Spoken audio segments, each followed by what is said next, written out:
in the actual hell was this? UFC Fight Night, Tybura versus Spivak 2. One of the most anticipated fight nights in recent memory.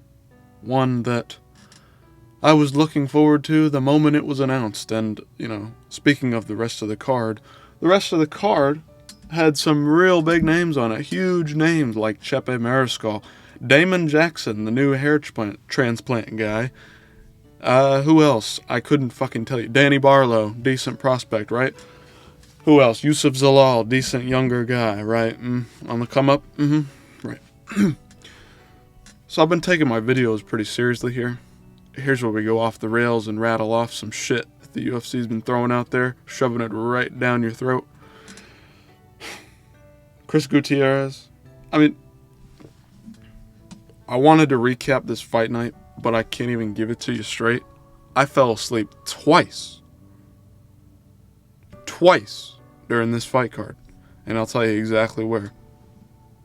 Renato Diniz versus Carl Williams. Passed out some point in the second or third round. Couldn't really tell you. Don't remember. I woke back up, missed the Carol Rosa fight and the Panny Kianzad fight. I guess that was the only brutal beatdown of the fight, maybe. I don't fucking know. Don't really care. All I'll say about this card, first off, let me give some props to Yusuf Zalal. Put on a decent performance. Good first round submission. I was impressed by him. Jarno Aarons is no slouch. But did I really care? No, not at all. Danny Barlow was really disappointing. Came out, put on a stinker against Veretnikov. Chepe Mariscal put a beat down on Damon Jackson, and Spivak kind of surprised me in the fashion that he beat Tybura. I did predict him to win. I thought he was a younger, kind of hungrier, faster guy out there, and he got the first round submission. Armbar off his back.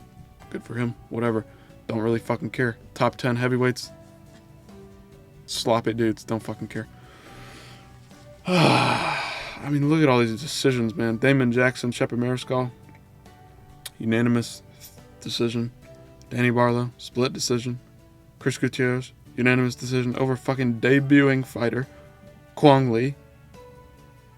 He showed some decent potential. I won't say one thing or another about him right now. But he did steal a round off Chris Gutierrez, who's solid, but clearly not as good as we once thought he was. Very overrated, obviously. Kazama, like I predicted, got the win. Has more athletic potential there. Gregorio, just whatever. Submission. Santos and Chelsea Chandler, back to that one. Don't care. Unanimous decision.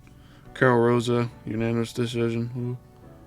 Renato Diniz, unanimous decision. Luciano.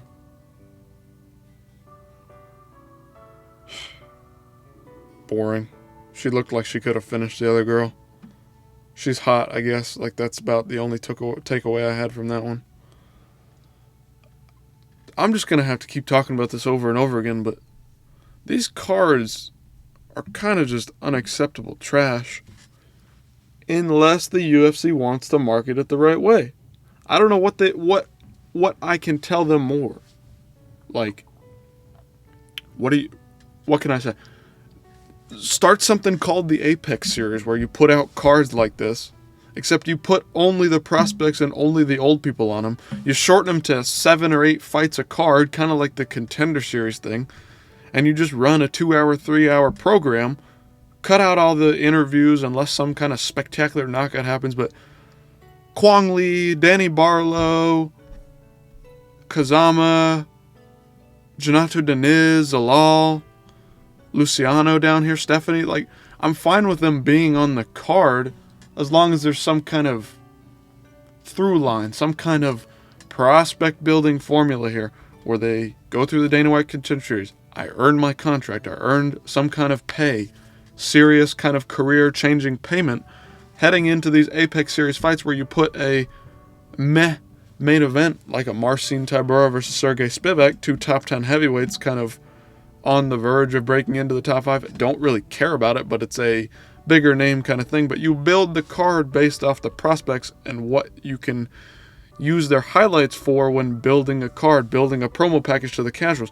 The hardcores are the ones that may or may not want to tune into these cards. That's the goal. The goal should be to build something for the casuals to get interested. A Danny Barlow highlight reel promoting the entire card as a whole. A Kwong Lee highlight reel building off the card. A Kazama highlight reel. Look at these big Japanese and Vietnamese fighters coming over from Asia, coming over from the East to fight in the UFC, and look at what they've done, and look at all these spectacular finishes they've had over bums on the regional scene.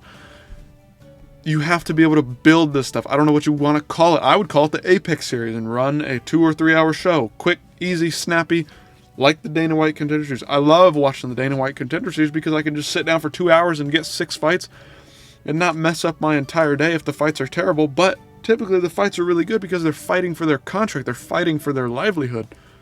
The Apex series could be the same kind of thing where the old guys, the old guard is going out, and the new prospects are either running their course or making a name for themselves to then be put on better cards, better fight night cards, like a Fight Night Denver, a Fight Night Atlanta, a Fight Night wherever.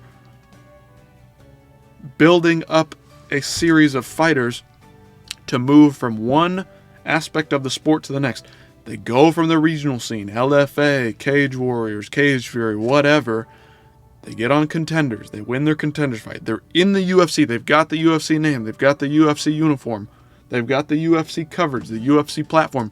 Then we take them to the Apex series, where you have to prove yourself and make yourself a legitimate, exciting fighter.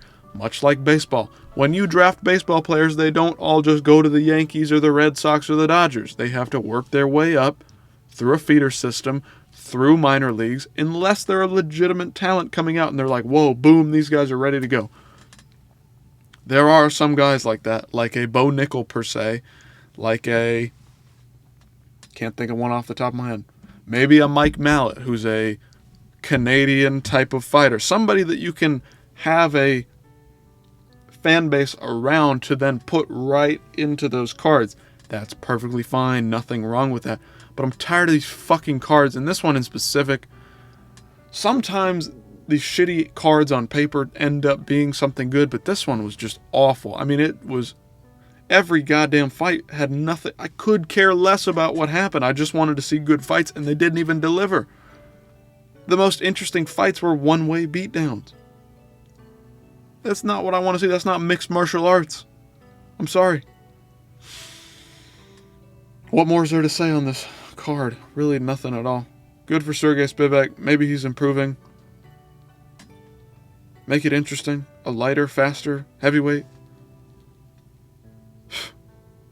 Man. Miss me with this card. Again, if they market it the right way, if they show it off, the Apex series, if you know what you're getting into with the card and you know what the UFC is trying to do with the card, that's perfectly fine. I don't think it's bad business to run a separate marketing campaign that you don't have to say this card is shit, even though it's a piece of shit.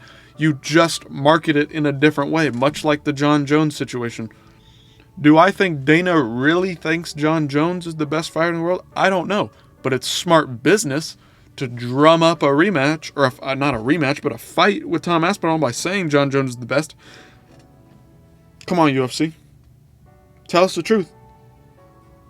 Give us some white lies at the bare minimum. Market your shit better, man.